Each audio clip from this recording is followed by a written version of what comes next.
They don't call this place the Salina Highbanks for nothing.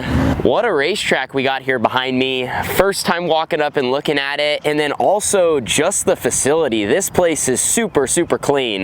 Now it's pretty obvious why this racetrack has its name. It is literally a big bowl. Definitely gonna be fast, gonna have a lot of wing speed. It doesn't look like it's uncommon for this place to get slick and wide. Like you can run the bottom, but you can also run right up here on the very edge at the end of the night. And here's one more good look at the track from the flag stand. It's gonna be a real treat for us to race around this track this evening, and hopefully a lot of great Oklahoma fans. We're ready to get after it. We got to practice last night in Knoxville, build on some speed, build on some confidence. Good for team morale just to go out there and work on being better every single lap. And hopefully we can kind of transition some of that speed and lap times that we had here to this place, even though of course it's much different, just overall balance of our car and unloading well.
So our night is underway here at the Salina Highbanks, and you know, it's interesting. There's a lot of tracks where fans will tell you, man, this place is fast. You've never been here before. You need to watch out.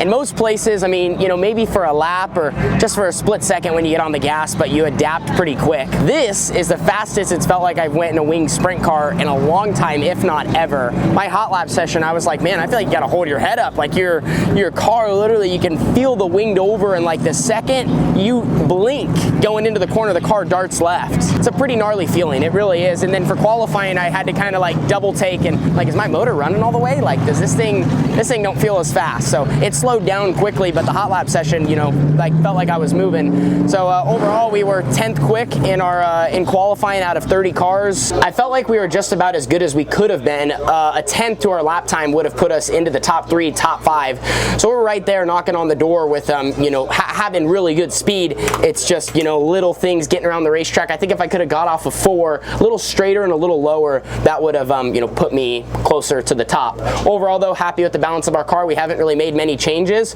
We are now going to be rolling off from 3rd in our heat race with the top 6 transferring. The better we finish in this, the better it's going to set us up later in the night.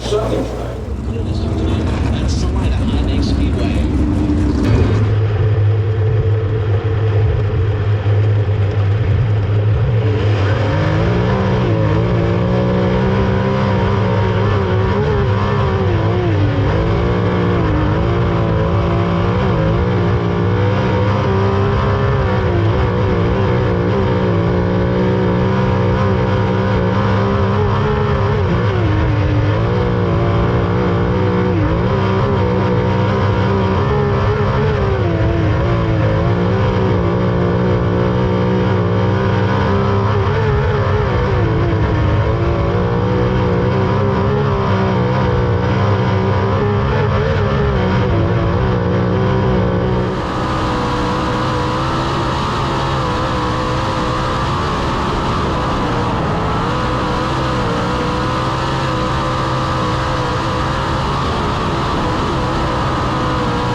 feel like I had to take a little bit longer to kind of catch my breath. By no means winded, but when you're going as fast as you are here, you almost forget to breathe. Like you almost have to remind yourself, I shouldn't say remind yourself, after the fact you think that, but you get going, you almost get so tense, you hold your breath. Good heat race though for us.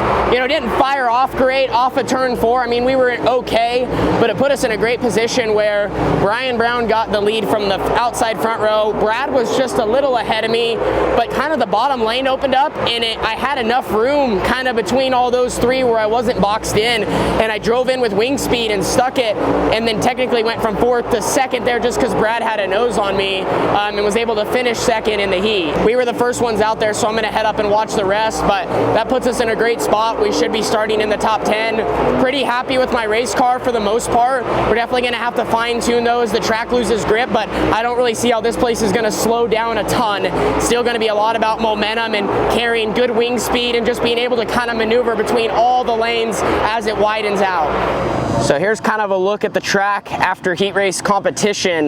Looks a little bit wider than it is. A lot of guys down here were all kind of making the bottom work. There's still a lot of track left to go, and this dirt up here, we would call this good dirt. There's grip, it's a little thicker, and as guys kind of start to chip away into it with their right rear, it just starts to slowly move it up. Wouldn't be surprised if it starts to get much higher. I don't know if it's going to get all the way to the edge. You know, the hard part about this time of year, it's kind of starting to cool down. Now that the sun went down, it's getting cold, pretty chilly, and it takes longer for the track to wear in, but with 900 horsepower and 24 cars out here, this surface is going to go through a lot of changes, and that's the trickiest part of this whole game, is going into a feature how to make your car good on lap 1, and then also when you're crossing the checkered flag. So the bottom still got some grip. It's a little bit harder here in the middle. I think this is the next part that's going to start slickening off, as well as down in 3 and 4, and hopefully it just kind of starts to provide more lanes of racing. It's getting there. It just needs a little bit more and a little bit more, and we're going to have to, like I said, fine-tune the 18T to be money, get a good start, and try to attack moving forward.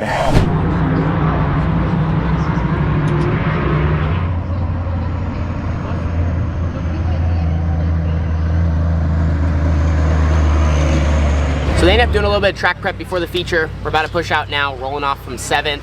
The top actually started to lay rubber in the dash because it quickly cleaned off. And then guys, you know, literally since the surface is so hard, you know, the tires turn into glue and they almost just melt into the track as guys go and run all in the same line. So they tried to kind of till it up a little bit and kind of water it. So we'll see how it is, but I'm expecting rubber at some point in this feature. I just don't see how it's not a possibility. So the main goal is to maintain, try to move forward, and then if we have to get in line at some point, get in line, maintain, and wait for an opening to, you know, try to get as far up front as we can. But just trying to run a good race here, come out with a good finish. Salina Highbanks Speedway, welcome to the High Limit Room.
Yeah, walking back, actually, Nate, our wireless camera operator, caught a look at the 18T's nose wing, Tanner Holmes, and he asked me, he goes, does that look bent to you? And we came over to get a closer look, and yes, in fact, it does look bent. Not the nose wing itself, actually the mounting bracket down that runs into the frame. Not broken, at least not from the vantage point I had, but Tanner actually was able to explain it to us. He said he just was trying to slow down as quick as he could and actually got in to the back of Justin Peck, who he was parked next to there during the red flag. So I do not believe that mounting bracket is broken, but it is skewed back quite a bit. It's that left side mounting bracket, Chase. So the nose wing on the 18T of Tanner Holmes cocked just a bit back and to the side on the left end.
Shoot, guys, well, backed up there at the end, but, you know, happy that we finished the race. We've had a tough start to the season. We, you know, we contended there for the first half, you know, up front, and then had this nose wing damage.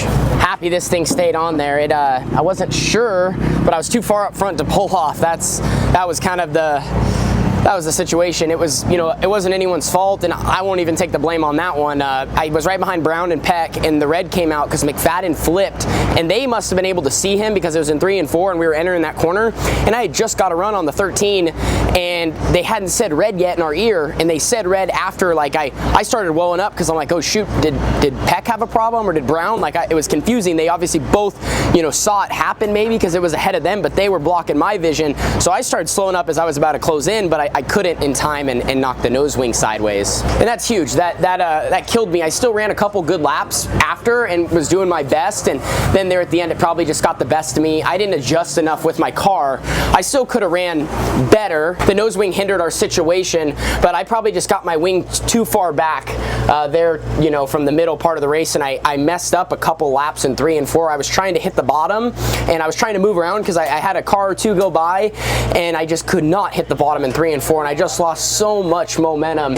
And then all of a sudden, you know it, like in a 410, like, man, once you're going backwards and guys are going forwards, like it was zoom, zoom, zoom, and move forward. So frustrating how that happened. Glad we finished the race though. I felt like our car was really good, and if we don't have to deal with that adversity, I think we have a really good shot at being in the top 5 there. We probably could have kept a little bit more speed, and it's one less thing we would have had to deal with. Unfortunate that we didn't have more green flag laps. At the beginning, I got rolling pretty good. I was kind of just hanging out, and even on that first restart, I was almost into 4th. So happy with our speed. Can't complain about nothing with how the start of the season's been, but of course you always want to finish off these races, so we just got to be better. You know, we put together a good 1 through 15, but we got to be better in 15 through 30.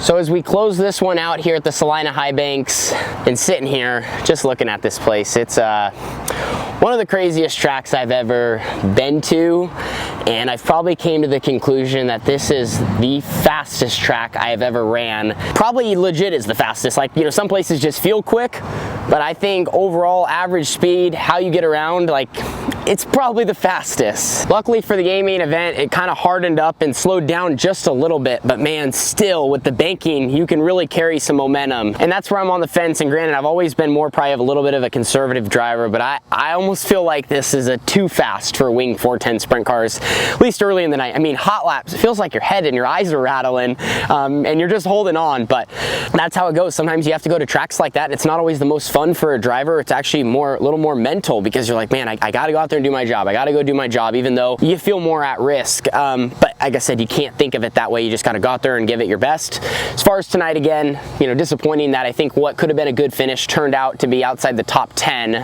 What's great is it's progress in the right direction, but man, it still hurts, especially when, you know, we're rolling good, and it sucks that we just didn't get some more green flag laps earlier on once we got going, and you know, had the nose wing issue, and that, you know, threw a curveball into it all, and regardless, it just didn't fall how it needed to fall. But still, as I mentioned, a step in the right direction for our team, and our car definitely was more balanced and had good speed all night long. So with that, a big thank you to Blake, Carly, and my mom and dad. Those guys have been sticking it out. We've really been trying to grind through some of this, you know, rough luck, and we're trying to turn things around into the right direction.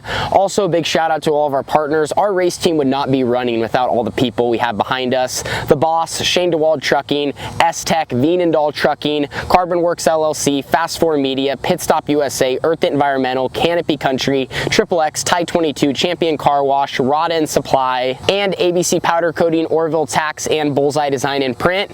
We have a beautiful looking race car this year. We're just trying to get it closer and closer to the front, and we're going to keep working really, really hard to achieve our goals and get the 18T in victory lane. I'll see you all in the next one in Salina Highbanks, the fastest racetrack I've ever ran. I'm sure at some point I'll probably see you again. Deuces.